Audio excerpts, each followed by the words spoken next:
Bom dia, boa tarde, boa noite, querido campo progressista, galera do bem. Hoje a gente está começando mais um Boteco da Fórum, eu e a Cris Cog, e a gente tem o prazer de receber a cantora mineira Titane. Olha que luxo, que alegria receber a Titane aqui. Diga lá, Cris, tudo bem? Boa tarde. Boa Boa tarde, tarde, Titane. Juliana. Boa tarde, Campo Progressista. Boa tarde, Titane. A moça Ana Íris, cantora mineira, como você disse, pesquisadora. Para quem tradição e modernidade estão ali, ó. Mistura tudo. Conversa numa boa, numa nice. Você que Eu queria começar já perguntando, porque a Titane, ela tem ela, ao contrário, a gente estava até conversando antes de entrar, que ao contrário da maioria dos artistas, ela usou uma estratégia bem interessante, bem legal. Ela está colocando a obra inteira dela nas plataformas digitais aos pouquinhos. Coloca um disco. Primeiro colocou, me corrija se eu estiver errado, Titane, colocou o mais recente, que é a Titane Canta Elomar, de 2018, né? Exatamente. E de lá para cá veio vindo. Conta pra gente. Primeiro eu coloquei o último, que é Titane Canta Elomar, toda dedicada à obra do Elomar. Depois a gente subiu Paixão e Fé, que é um duo que eu tenho com Túlio Mourão, que a gente canta muita coisa do Milton Nascimento, do Clube da Esquina, mas é um disco muito dentro do contexto. A gente estava vivendo muito a situação das tragédias de Mariana naquele momento, e o disco foi feito em Congonhas, que é uma cidade também cercada pela mineração, então ele é um disco muito marcado por uma certa perplexidade, uma dor muito grande, mas também uma persistência, uma convicção de que a gente pode e deve superar esse ciclo histórico. É um disco muito marcado por essa circunstância. Subi também Túlio... o Ana, que é meu disco.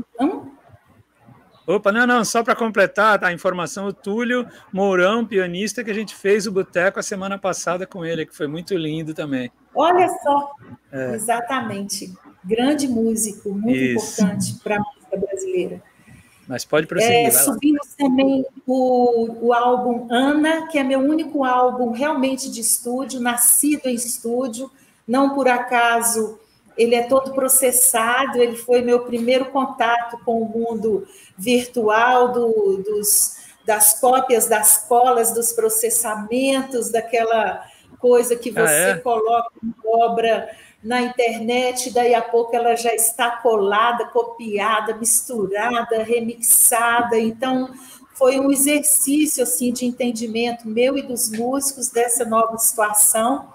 É um disco onde eu canto de uma maneira muito diferente, a voz é toda pequena, porque eu tenho um canto muito projetado, abro muito o gogó, digamos assim, Ana, a voz é toda bem contida, pequena, para favorecer, inclusive, o processamento junto de outros instrumentos. E ele é todo dedicado aos novos autores daquele momento, né?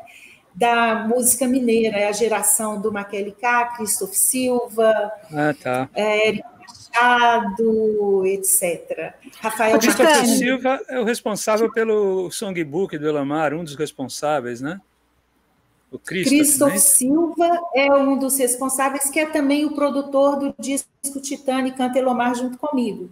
E Titane Canta Elomar tem também como coração do disco o outro violonista, eram 4 que trabalharam na transcrição do Cancioneiro do Elomar, que é o Hudson Lacerda. Dos 4 violonistas, o Hudson foi o que conferiu tudo, né? Depois de tudo feito, ele pegou a partitura e leu na frente do Elomar, para o Elomar dizer se era aquilo mesmo ou se algo precisava ser mudado. Então, ele tem um domínio da obra do Elomar, do violão elomariano, né, muito privilegiado, é um músico genial. E o Elomar mudou alguma coisa, não? Eu acho que não. Eu sei pouco da história, mas eu acho que o Elomar ele interviu muito, conversando, discutindo muito com os meninos, a forma de identificar dinâmicas, por exemplo, né? De dar nome para os rasqueados, né? De dizer quando acelera, quando não acelera, essas coisas que numa partitura são muito importantes. Mas o Elomar acompanhou tudo de perto, foi um projeto conduzido por ele, de certa forma, também. Então, tem o... Eu disse, oi. Você estava falando do Ana, e aqui na abertura eu disse que você trata a tradição e a modernidade, fazem elas conversar. Isso tem muito a ver com esse trabalho? A assinatura do moderno e a tradição está em Ana? Começa em hoje, Ana? Eu já pensei isso de várias formas diferentes, mas hoje eu sinto que modernidade e tradição são tempos sobrepostos, mesmo porque a gente está usando a palavra tradição, eu às vezes uso mais como herança, elas são muito vivas, elas não são uma realidade estática, né? Quando, no meu primeiro disco, muitos críticos escreveram que eu era ligada ao folclore, que é um termo, a meu ver, que foi usado para reduzir mesmo o que eu faço, de forma redutora, porque eu estou muito ligada à cultura e às manifestações populares do interior de Minas Gerais, que é onde eu vivo, onde eu estou agora, inclusive. Eu estou em Oliveira, a cidade onde eu fui criada, que tem festas deslumbrantes populares, e de encher rua com uma dinâmica muito própria, onde não se usa um carro de som, não se usa um microfone, são milhares de pessoas na rua fazendo a festa. Quer dizer, eu tenho esses registros dentro de mim, e eles são registros contemporâneos, só que eles remontam a muitas gerações para trás, eles usam instrumentos e uma embocadura vocal que vem de muitas gerações, mas é extremamente vivo, se modifica todo dia se modifica, cada geração que vem altera a sua maneira, os festejos, cada geração que vai embora, infelizmente, leva consigo uma série de preciosidades que a gente não consegue reter. Na festa eu aprendi que muito se perde e a gente não recupera. Nessas festas eu aprendi isso. O que a gente chama de festa aqui são momentos de muita celebração da vida, mas onde relações sociais, relações econômicas, relações culturais, histórias de vida e legados históricos, por exemplo, do período colonial, da escravidão, eles são muito debatidos, muito sentidos, muito lembrados. Então, são manifestações extremamente ricas. Eu estou aqui me referindo especialmente ao Reinado do Rosário, chamado muito como Congado Mineiro, mas a gente tem outras, e são todas manifestações muito vivas, que o termo folclore, às vezes, é usado para, sei lá por quê, sabe? Para não entrar muito no assunto. É como chamar o Carnaval do Rio de Janeiro de folclore, né? Pois é, não é. Ninguém vai chamar de folclore, né? O Carnaval do Rio. Né? Então, como eu sempre toquei uma caixa de congado, desde a década de 80, quando o Reinado do Rosário não era do interesse do restante do mundo, feito é agora, né? Porque houve uma inversão histórica aí, que ele passou a ser até assediado, né? Por outros segmentos da sociedade. Desde então, eu era associada a uma cantora que cantava coisas da tradição, a tradição entendida como algo estático, ou regional, também entendido como algo redutor. Não é? Precisam encaixar em alguma caixinha, né? E aí o que você não conhece, porque o Brasil é imenso, as nossas culturas são muitas, e durante muitos anos a gente viveu muito refém do que era disseminado através da mídia do Rio e de São Paulo. Né? Então, tudo que era disseminado por aquela mídia era considerado brasileiro, e o restante era considerado regional, ou seja, uma coisa de interesse apenas local, o que nunca foi verdade, né? A música nossa sempre foi muito exuberante. Então, Cíntia, eu acredito que quanto mais o tempo passa, mais essas coisas vão se misturando. Então, quando eu comecei a cantar, ao mesmo tempo que eu era chamada de regional, eu era chamada de eclética, porque eu disse que em Certo Raro, por exemplo, são 22 canções que tem Capiba, tem Gismonte, mas tem domínio público do Vale do Jequitinhonha. Eu saio de Tirana da Rosa, entro direto no desafinado do Tom Jobim, e tudo isso para mim fazia muito sentido, porque eu acho que o intérprete, ele é uma espécie de passarinho polinizador, sabe? Que você pega de um lugar, leva para o outro, e a gente tem que pensar que eu comecei a cantar na década essa comunicação instantânea, né? Lugares. Então, eu realmente em Araçuaí, viajava horas, né? Saía do asfalto, entrava na estrada de terra, e em todos os lugares eu ia levar tudo que eu tinha aprendido. Então, eu acho que eu, como intérprete, eu sou uma intérprete brasileira,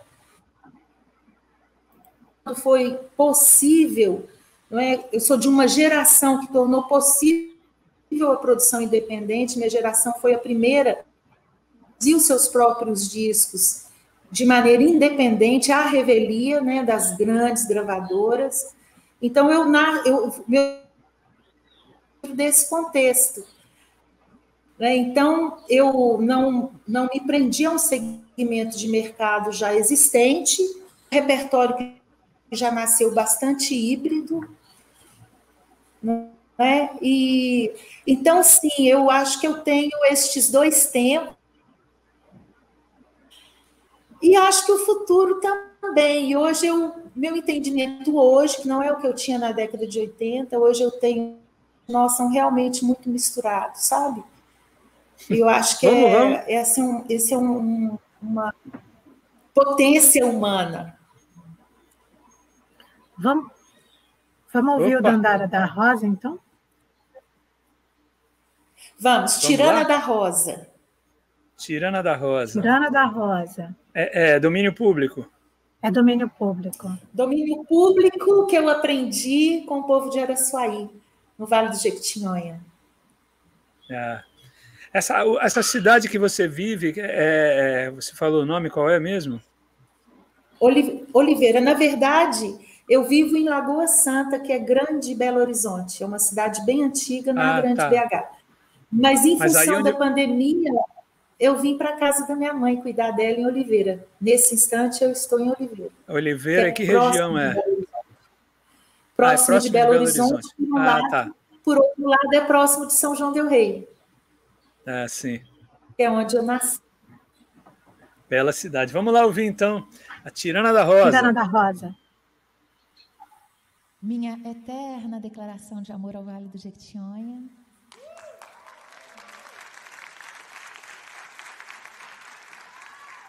Ao povo do Vale que cultiva por nós, cultiva para nós essas lindas canções. Minha gratidão aos seus artistas, com quem eu aprendi a cantar. Tirana da Rosa.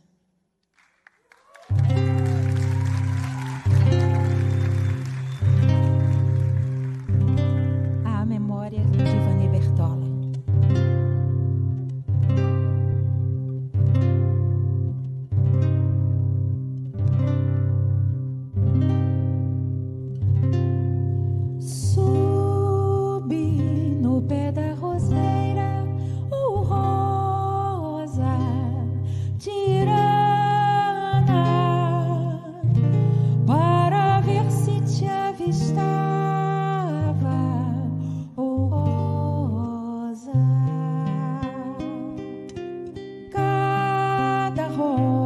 Que se abria, oh rosa, tirana, cada suspiro que eu dava, oh rosa.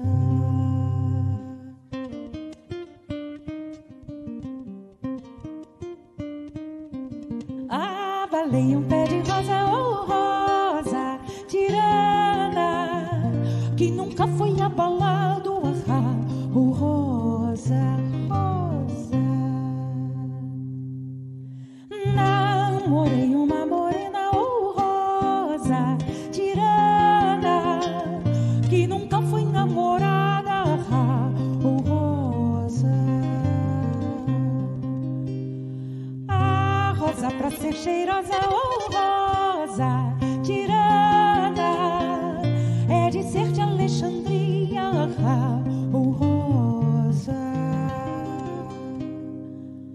tirada do seio de Ana ou rosa, tirana, dada por mãos de Maria ou rosa.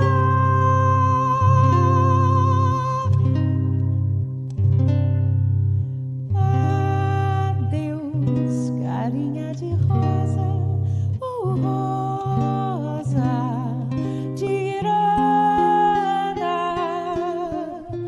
claros dentes de marfim,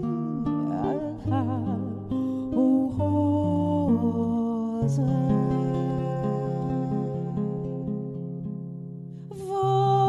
Você anda o mundo inteiro, ou rosa, tirana, mas não se esquece de mim. Oh, rosa.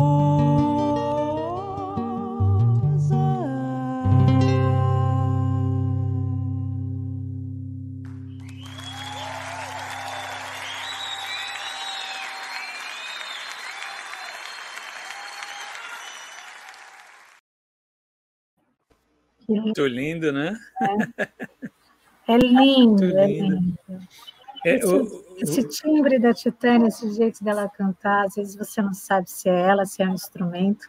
Ela vai juntinho com o instrumento. Quem é o violonista, Titânia? Vai também com o corpo, né? O corpo da Titânia dança ou interpreta essa música. Isso tem a ver com o teatro, né, Titânia? Você fez teatro. Começou no teatro, não começou? Não, eu sou da música, mas muita gente acha que eu sou do teatro. Sim. É porque você, na maioria dos seus shows, tem E eu dança, trabalhei muitos anos com o João das Neves. Com o João? Ah, tá. Eu fui muito marcada com o João das Neves e também tive muito marcada pelo Klaus Viana. Meu contato com o Klaus mudou todo o meu comportamento técnico, vocal, e eu encontrei um caminho técnico muito eficiente que não descola a voz do resto do corpo, que integra ela, na verdade, devolve a voz para a integridade do corpo. E a técnica do Klaus, por incrível que pareça, me jogou de volta a Oliveira, porque aqui o povo canta, dança e toca ao mesmo tempo. Né? E eu tenho essa pegada aqui também de participar dos reinados,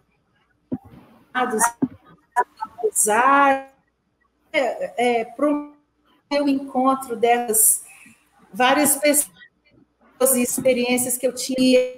Eu acho que vale aqui a gente abrir um parênteses para você falar um pouquinho sobre o João das Neves, né, que foi seu marido durante muitos anos, faleceu recentemente, né, falar sobre a obra dele, a importância que você acabou dizendo, a importância que ele tem para você, na sua obra, então deu a deixa para você comentar sobre isso.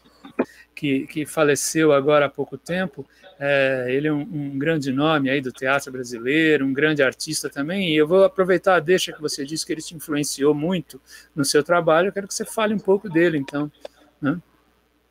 João é um diretor de teatro, um dramaturgo importantíssimo para nós, porque ele se empenhou a vida toda para trazer para dentro do teatro, da dramaturgia, da dinâmica teatral, dos espetáculos dele, as muitas culturas brasileiras, os muitos homens e mulheres brasileiros. Então, ele fez um teatro muito rico, não porque ele tinha um interesse, parava para estudar apenas, não era exatamente isso, é que ele viveu em muitos lugares, ele desejou estar em muitos lugares, e todos os lugares por onde ele passou, ele conviveu muito, se comprometeu, participou da vida do lugar.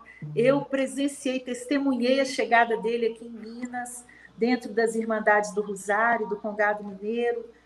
e a facilidade com que ele se misturava com as pessoas e era acolhido por elas e abraçava as causas de cada lugar por onde ele passou era muito grande. Tudo isso reverberou dentro do teatro dele de uma maneira muito poderosa, né? Então, o Itaú Cultural, há pouco tempo, recuperou o acervo, uma parte do acervo do João, que hoje foi doado para a UFMG, está lá disponível para todo mundo, e é um comentário recorrente, como é que mexer no acervo do João das Neves é uma coisa complicada, porque você mexe em um espetáculo e aquilo ali é a ponta do fio de uma meada enorme.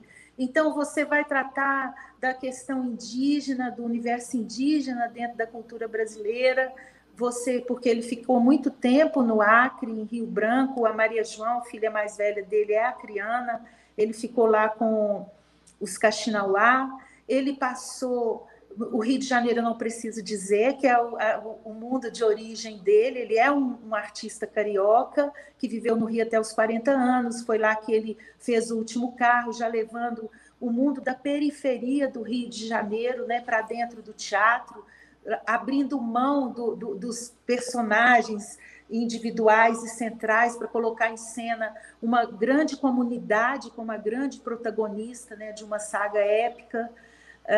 Lá no Rio ele viveu no meio do samba, participou dos CPCs da UNE, criou o Grupo Opinião, né, que foi importantíssimo durante a ditadura militar, e veio para Minas. Aqui ele se vinculou aos Reinados do Rosário. Ele teve uma produção no final muito integrada às questões da negritude, das mulheres, a questão LGBT. O último espetáculo dele, feito em co-direção com o artista daí, o Rodrigo Jerônimo, é o Madame Satã, que levou para a cena toda essa questão homoafetiva, a questão da transexualidade, atores trans em cena. Quer dizer, ele era um cara que estava... O João tinha uma liberdade muito grande, assim, muito grande. Os últimos meses de vida dele, ele tinha limitações físicas, mas minha mãe mesmo falava: minha filha, a gente fica na sua casa, a gente não tem impressão que alguém aqui adoeceu ou que alguém aqui está limitado, a vida continua normal. Então, o João tinha uma vitalidade muito grande, né? Uma capacidade de compreender o mundo, de se interessar pelo mundo muito grande. E era um cara que acreditava na vida coletiva, né? No mundo feito para todos, que no mundo ninguém se salva sozinho. Então, ele teve sempre muito integrado, muito empenhado, né, em todos os movimentos que acreditavam na construção de uma sociedade mais justa. E a obra dele é o reflexo disso. Então, é uma obra muito potente, muito poderosa. Como chamou a atenção? Alguns DVDs, o DVD Titânio, o Campo das Vertentes, ele fez, né? A direção do DVD foi dele, de Cênica ou não?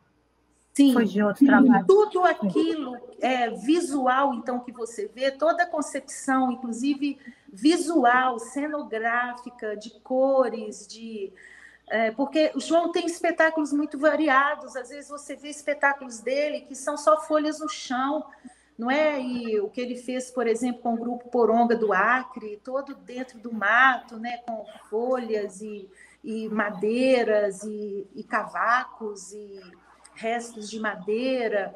E de repente também você vê Titânio, o Campo das Vertentes, que a concepção visual é dele, toda dele, aquelas cores, aquela cenarização com formas muito abstratas no fundo, não é? A criação dos objetos cênicos, ele que propôs a cenógrafa para fazer. Então, tudo é dele. E todo o processo é um processo marcante para mim também, porque foi a primeira vez que eu quis preparar um elenco para atuar comigo. Então, nós estreamos com 42 pessoas em cena, né? Entre cantores, atores, músicos e eu. E o João foi a nossa grande guia em tudo. E foi a primeira vez que eu pude experimentar preparar um elenco ao lado dele. ele, Denis e Viane, preparamos um elenco juntos. Tanto que depois disso eu fiz a direção musical com a mesma metodologia, digamos assim, de Galanga Chico Rei, que ele fez, de Zumbi. O próprio Madame Satã é um desdobramento dessa maneira de trabalhar, que nós desenvolvemos juntos, sempre 3 pessoas na sala de ensaio, eu, João e Irene. E é dele, então. E agora, a primeira direção minha que ele fez foi o Inseto Raro, que é um marco para mim também, muito grande. Foi um espetáculo que me fez circular o país todo, ficou 10 anos em cartaz, sem a gente mexer nada no roteiro dele, é impressionante isso. E foi com esse espetáculo que eu fui para a Europa, fora, né? Saí para fora do país e tudo. Foi a direção dele. O João tinha uma capacidade muito grande de compreender o artista com quem ele trabalhava. Ele que realmente... por isso a obra dele é tão potente, porque o ator, para o João, é uma fonte de conhecimento, de personalidade, o ator é uma projeção da sua cultura, eu sou uma projeção da minha cultura, então ele se interessa por isso, não é? Por isso a obra dele fica tão grande, porque ele permite que todas essas expressões culturais, artísticas, aflorem dentro da obra dele, né? Que legal. Vamos chamar mais um vídeo, então, da Titânia, né, Cris, para a gente ouvir. Eu ia pedir alguma coisa da Capela do Titânia, né? A Capela do Titânia que ela fez sob a direção do João. Será que rola? Você quer que eu cante? Eu quero. Vai estourar o sonho. Estou comentando com eles, pessoal, que a gente cantar assim ao vivo nessas situações é sempre um pouco desapontador, porque o som é muito precário, mas tudo bem. Eu canto um trechinho de Sovônia Oxaia, do Sérgio Pererê, que é o compositor convidado, junto com Maquele K, para escrever a maioria das canções do espetáculo Titânia e o Campo das Vertentes. Vamos lá. Vou afastar um pouquinho. A Oxaia, Sovônia Oxaia, a Oxaia. Mãe estrela, ao me guiar na noite escura, pediu que eu não chorasse ao caminhar, pra não morar na amargura. Cantou uma canção serena em meu ouvido, regou as pedras com as chuvas do amor.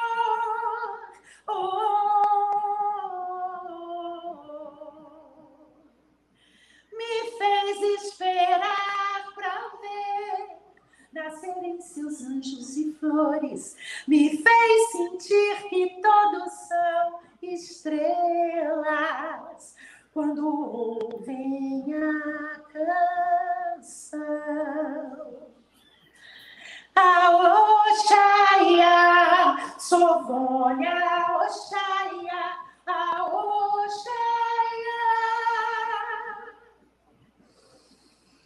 A Oxaia, Sovônia Oxaia, a Oxaia,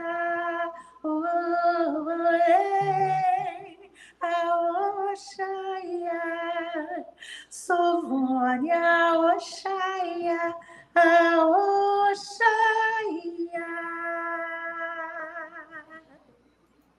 Muito bom.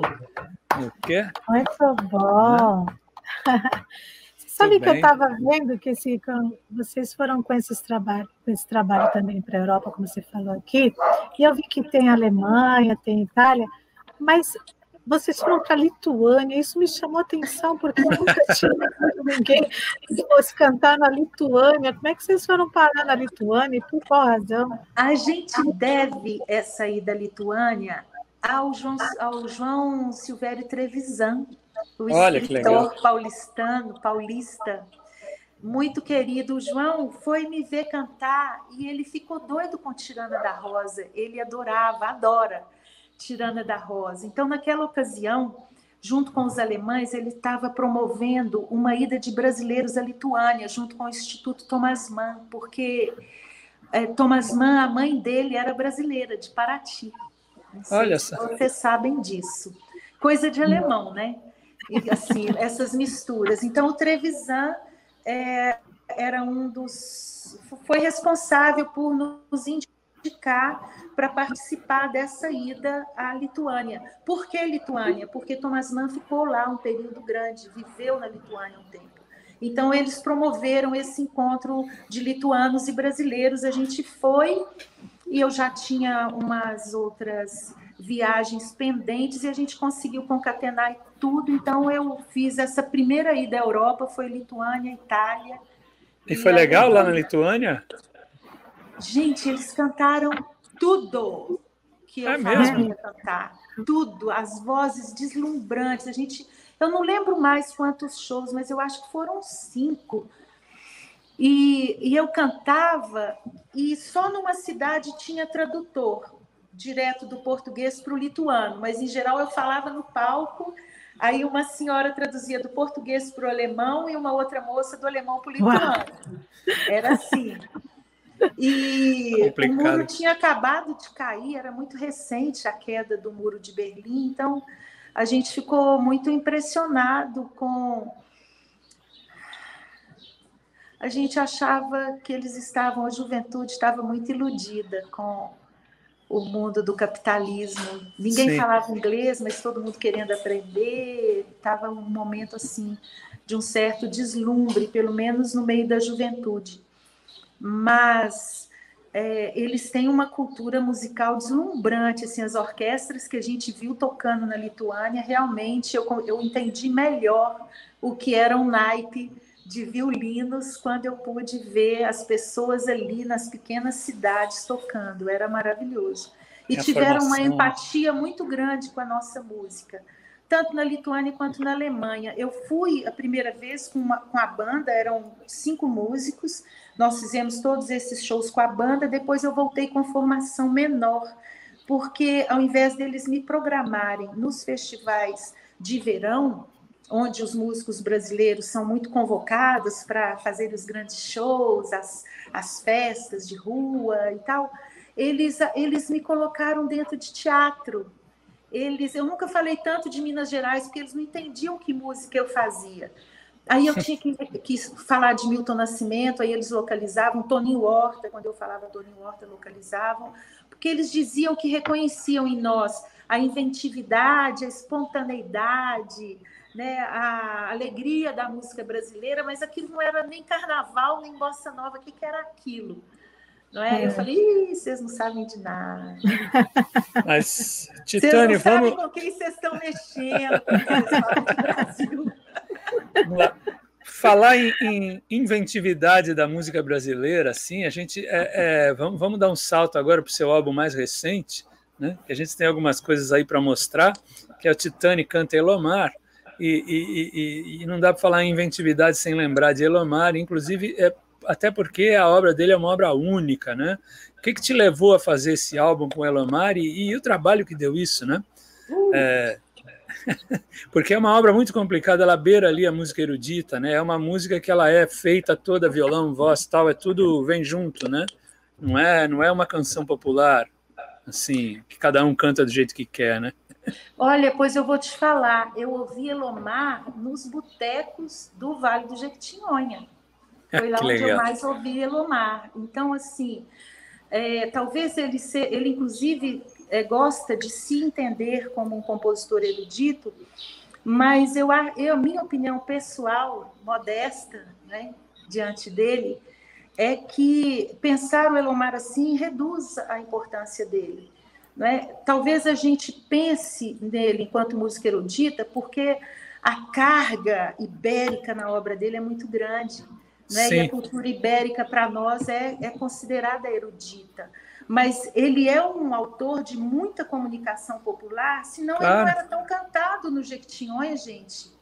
Não, mas o que eu digo é que a música do Elomar chega com uma estrutura assim, muito sólida, sabe? O violão é muito marcante, a maneira de cantar, tal, né? Mas é popular, é óbvio. Ele é particular e único dentro do universo da música brasileira. A gente tem violonistas com relação assim deslumbrante com seu instrumento. Vou citar um só, João Bosco, por exemplo, né? Mas no caso do Elomar é único porque a realidade ali que ele cria, né? O encantamento que ele extrai do sertão é muito particular, mas é o sertão brasileiro. O Elomar é o sertão brasileiro. Eu canto Elomar com um conforto muito grande, porque é o português que eu falo aqui, é o português da minha infância. Né? Você não precisa de glossário para traduzir as expressões e tal, né? Não, mas sabe o que é? Igual você ler Guimarães Rosa. Você não tem que entender tudo, você deduz. Porque, veja bem, o homem do sertão, o povo do sertão, inventa palavras a todo tempo. Isso eu ainda vejo aqui em Oliveira. Não é? Você não tem a palavra, você dá um jeito de se fazer entender.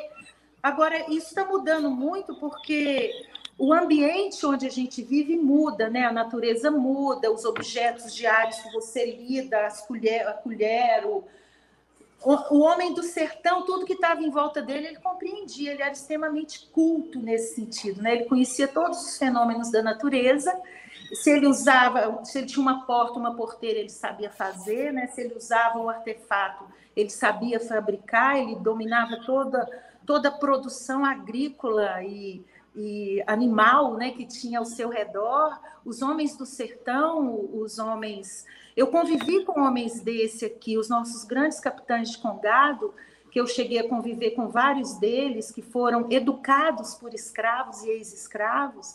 Eles eram homens de uma inteligência assim, exuberante, de uma capacidade verbal enorme, não escreviam nem liam. Né? Então, a obra do Elomar, ela é uma projeção desse universo que hoje para nós é mágico, né? De tão distante que ele é para a maioria de nós. Sim. Agora, você tem razão, porque é um grau de dificuldade grande. As melodias do Elomar, por exemplo, são extensas, né? Do grave ao muito agudo. Então, é uma coisa que dificulta, às vezes, para a gente cantar. Né? E tem uma coisa que eu acho que, no caso meu, eu sempre gostei de Elomar, cantava pouco, não cheguei a gravar, mas eu dediquei uma obra inteira a ele agora, eu acho que é por causa da minha maturidade. Eu acho que eu precisei fazer 50 anos para desejar isso, porque é uma obra muito densa, tudo que você canta, por mais feliz que seja, tem uma dor no peito, assim, acompanhando, enorme, e eu achava que era um universo muito masculino de Elomar. Quando eu comecei a cantar, eu vi que não, que a gente, quando passa para a voz feminina, já muda o caráter, mas continua tendo uma propriedade muito grande. Ele tem personagens muito femininas na obra dele, muitas mulheres, e elas todas compartilham com os homens essa busca por não se sabe exatamente o que, essa inquietação, esse desejo insaciável que a gente nunca sabe exatamente do que é, mas com certeza é de algo muito belo, é como se você andasse atrás da beleza que pode dar sentido para a vida, assim, tudo dele tem isso, e eu chorei demais cantando Elomar, muito.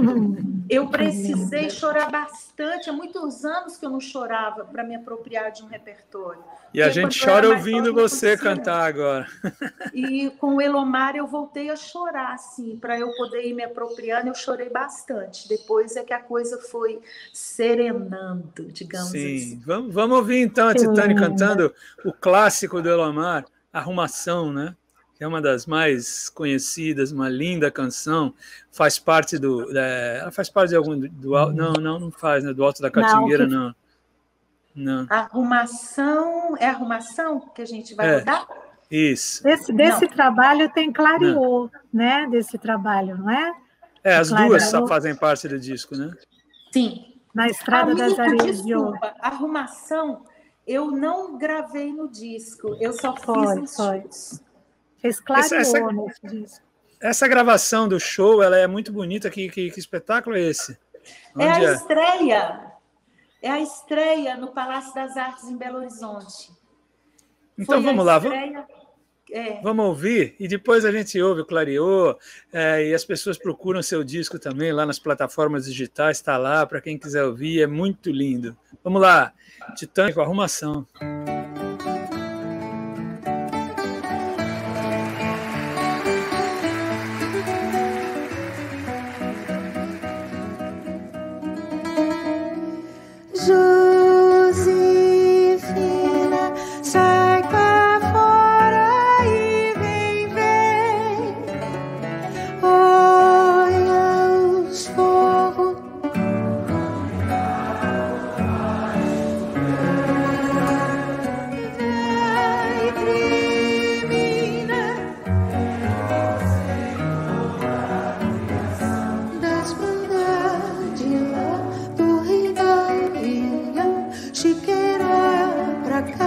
Já ronca o trovão, futuca a tuia, pega um catador.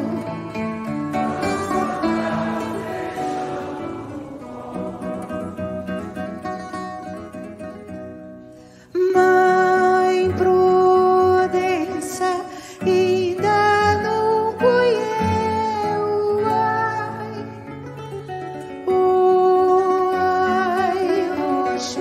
dessa lavoura tardã, diligência, pega pânico, um balai, vai com tua irmã, vai num pulo só, vai colher no ai de tua avó.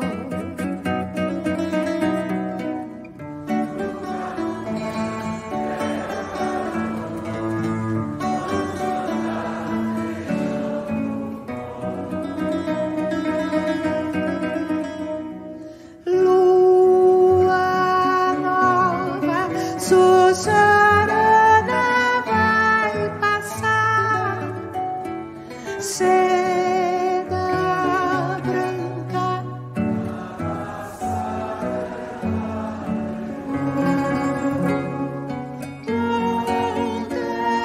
montanha, lua fina, risca no céu, a onça vizinha de réu.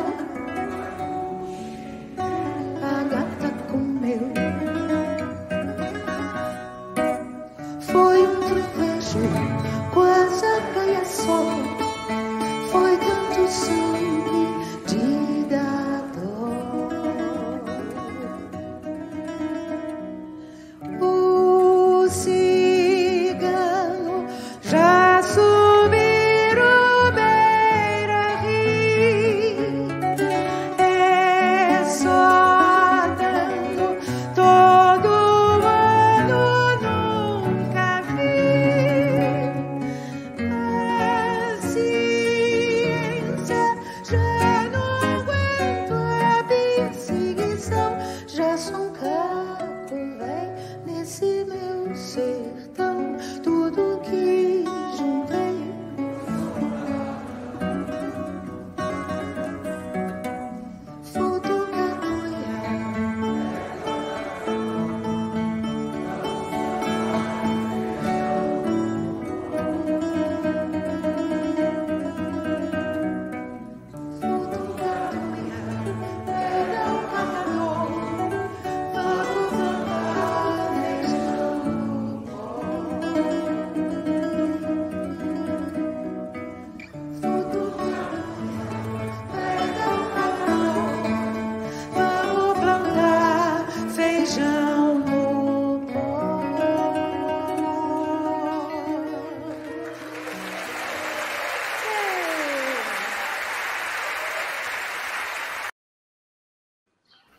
Que maravilhosa, maravilhosa. E essa postura no palco, gente, o que é isso? É o corpo falando, é a voz falando. Ô, Titânia, me diz uma coisa. Você sempre descalça no palco, né?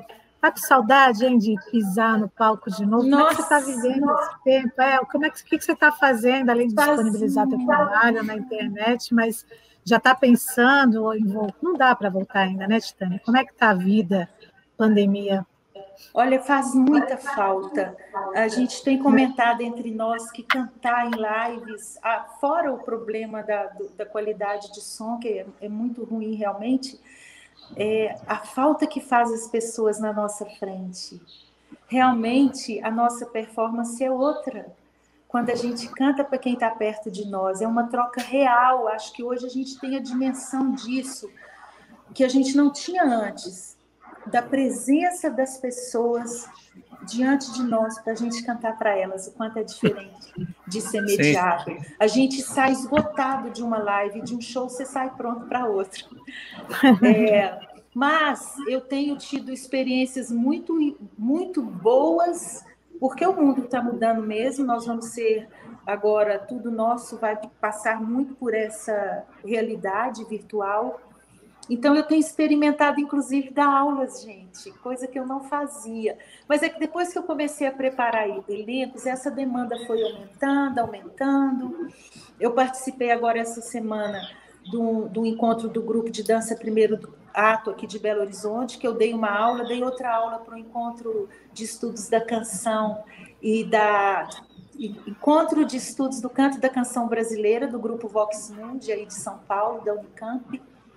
E tenho conversado muito, e teve uma coisa que me empurrou demais também, que foi a Escola de Arte do MST. Eu e João também, numa conversa que demorou bastante com o MST, a gente acabou em 2017 fazendo uma primeira oficina juntos, no mesmo tipo que a gente fez para criar o Titânia e o Campo das Vertentes, o espetáculo Galanga Chico Rei. Nós fizemos com o Sem Terra, e já na primeira oficina, a coordenação lá do curso chegou para nós e falou: olha, essa oficina inaugura a Escola de Arte da Reforma Agrária.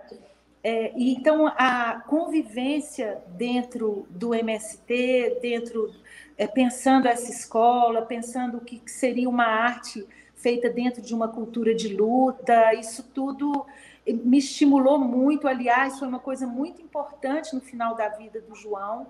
Eu acho que ele vislumbrou, inclusive, uma série de coisas que, se ele tivesse vivo, ele estaria fazendo, mas, infelizmente, ele foi embora antes.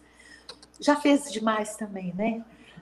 Mas a escola hoje tem o nome dele. A experiência aqui em Minas foi muito bacana, e o movimento deliberou que deveriam se desenvolver escolas e nas regionais todas do país. Então, a regional aqui, Sudeste, ganhou o nome de Escola de Artes João das Neves. Que lindo, hein? Então, agora eu estou entrando na onda também de dar aula. Claro. É uma outra experiência de compartilhamento.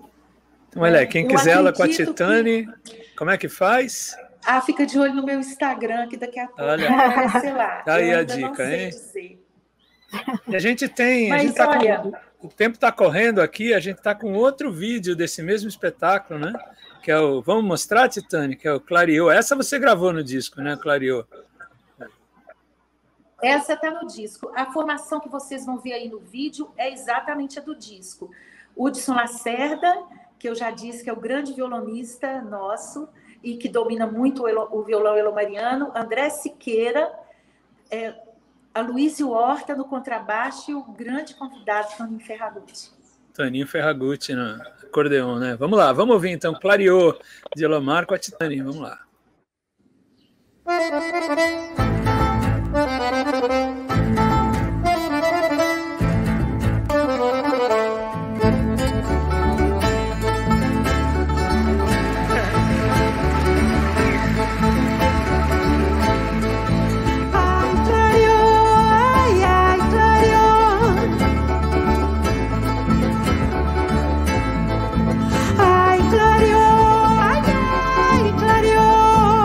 De novo. Ai, clareou.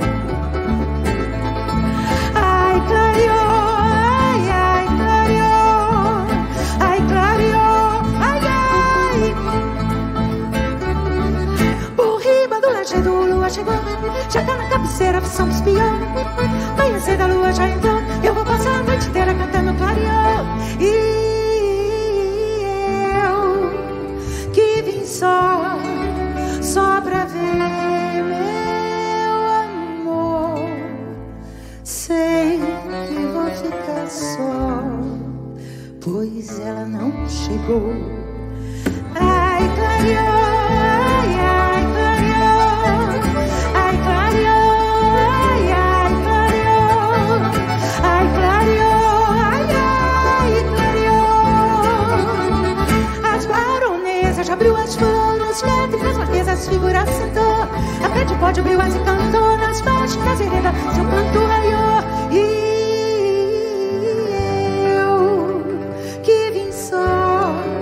só pra ver meu amor. Sei que vou ficar só, pois ela não chegou. Ai, clareou, ai, ai, clareou.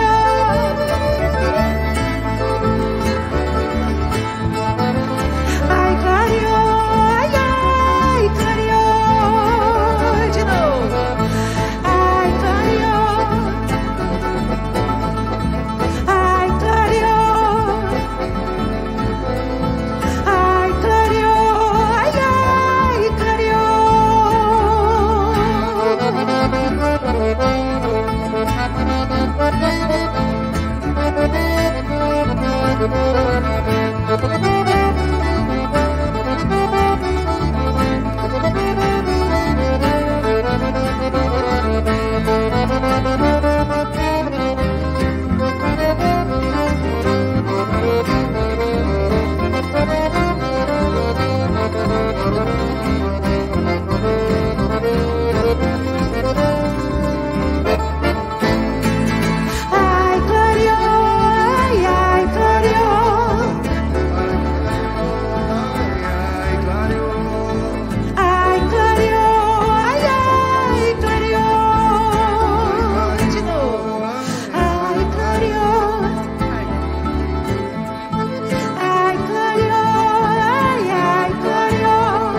Viva! Muito bom, que músicos maravilhosos, não? Esse Toninho Ferragutti toca tanto, né? Você canta lindamente, né? Muito, muito lindo esse trabalho, né? Muito lindo.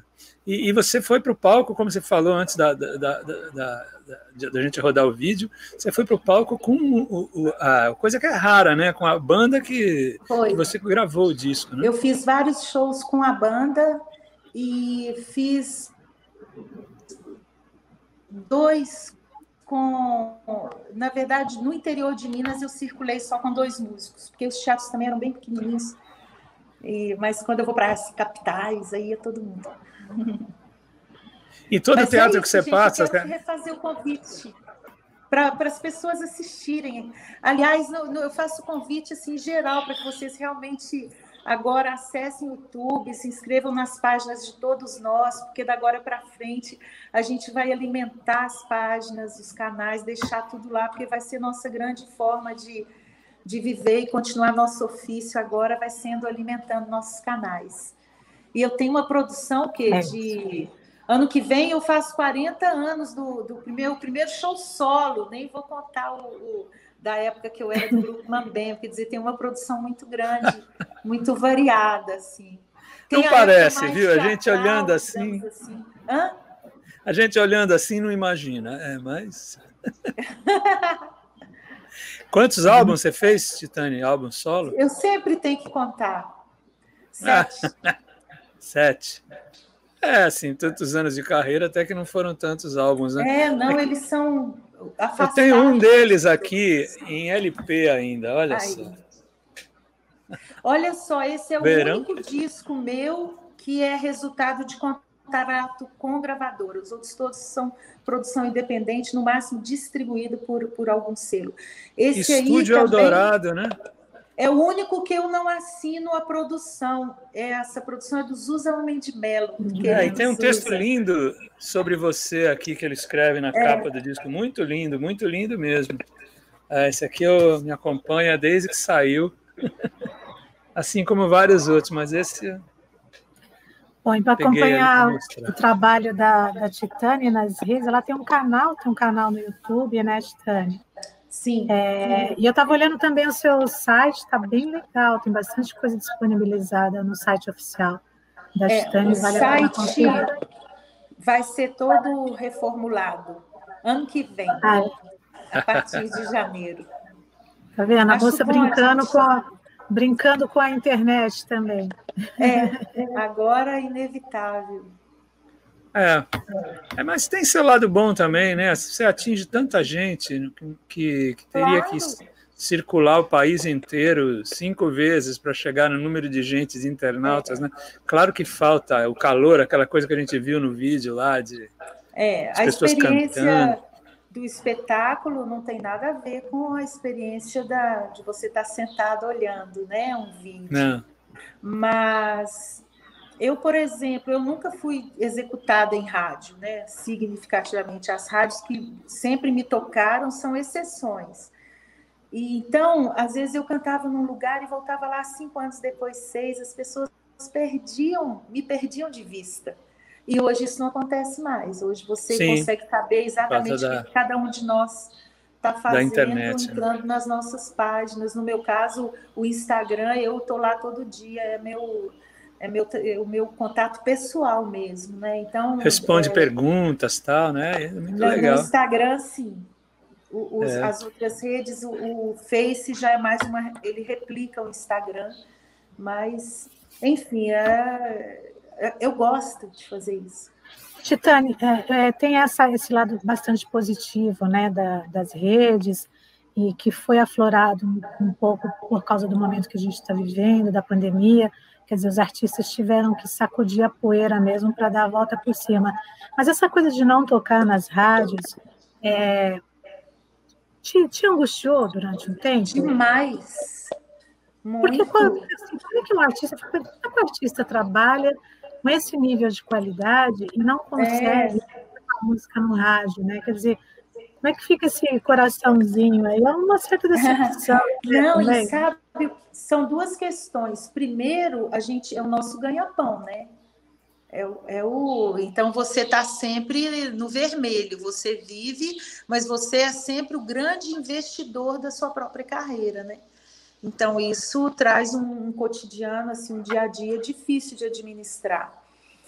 E segundo, porque o artista quer ser entendido, ele quer cantar para todos, quer conversar com todos.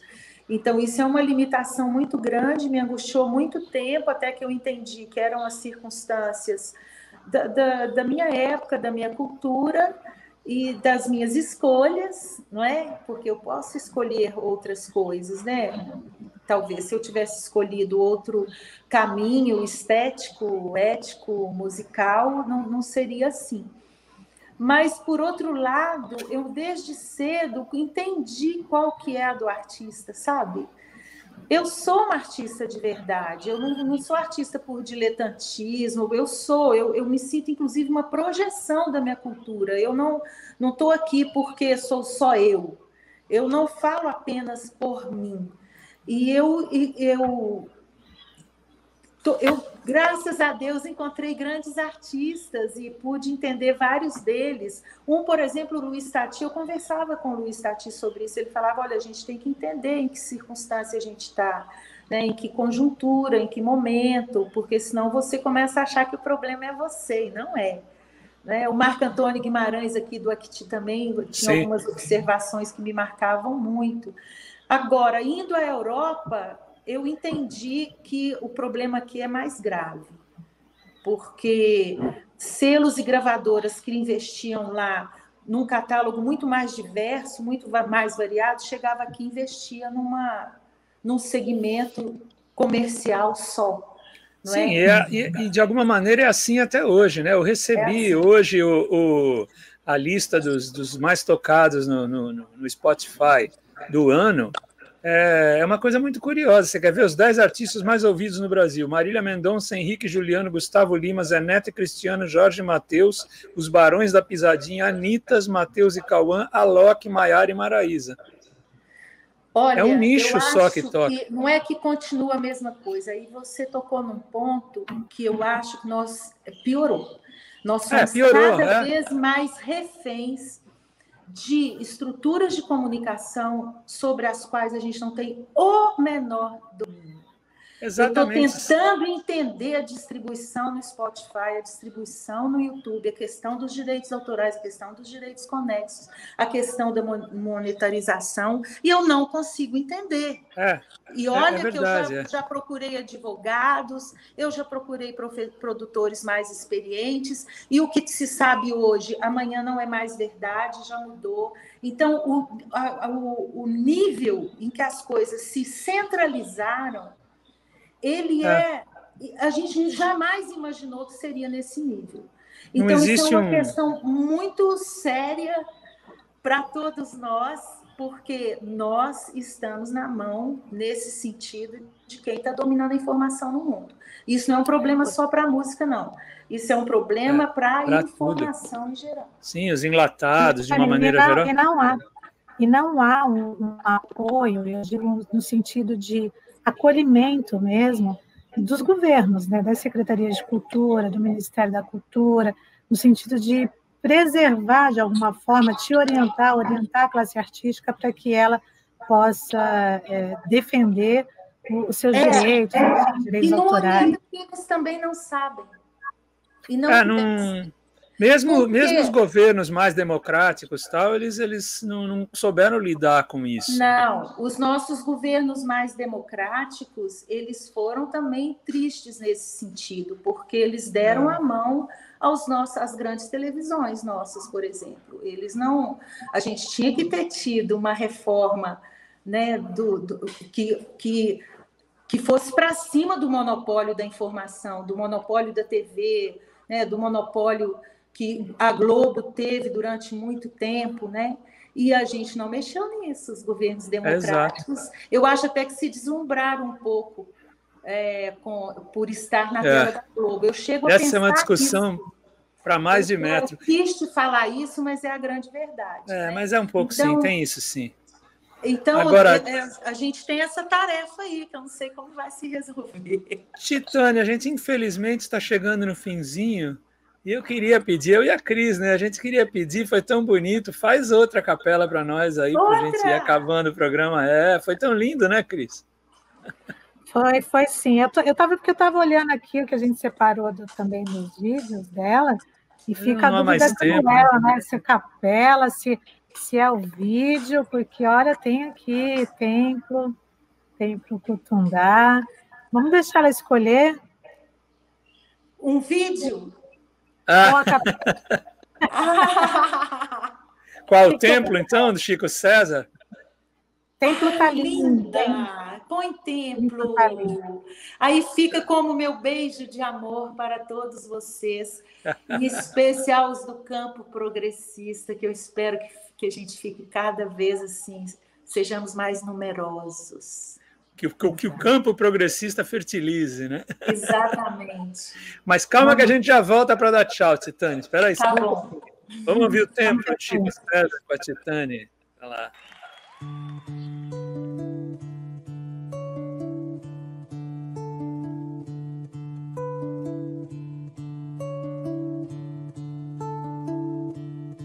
Se você olha pra mim, se me dá atenção, eu me derreto suave, neve no vulcão.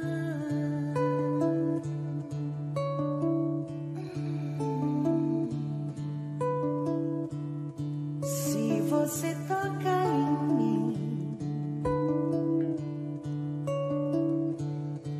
alaúde de emoção, eu me derreto suave, nuvem no avião. Himalaia e Meneu, este homem nu sou eu, olhos de contemplação. Inca, Maia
Maravilhosa. Deusa. Titânia, foi um grande prazer fazer esse boteco com você. A gente já estava afim há muito tempo, né? Muito boa sorte, parabéns pelo seu trabalho, né, Cris? Sim, muito obrigado. Daqui a pouco estarei lá como aluna também da Titânia. Vamos lá. Muito obrigada, Titânia. Foi um prazer enorme te receber aqui, viu? Parabéns, tomara que voltem logo os palcos, né? Eu agradeço muito a oportunidade de estar aqui, no meio desse elenco maravilhoso que vocês trazem aqui como convidados. Muito obrigada, Cristina, Julinho. E eu tenho que dizer que eu estou doida para voltar ao palco, sim. Espero voltar logo, em todos os lugares, inclusive em São Paulo. Legal, gente. Um beijão a todos. Muito obrigado. Beijo. Essa foi a Titânia. Mais um programa lindo para vocês. Tchau, Cris. Tchau, Titânia. Tchau, gente. Tchau, Titânia. Valeu, gente. Até mais. Tchau.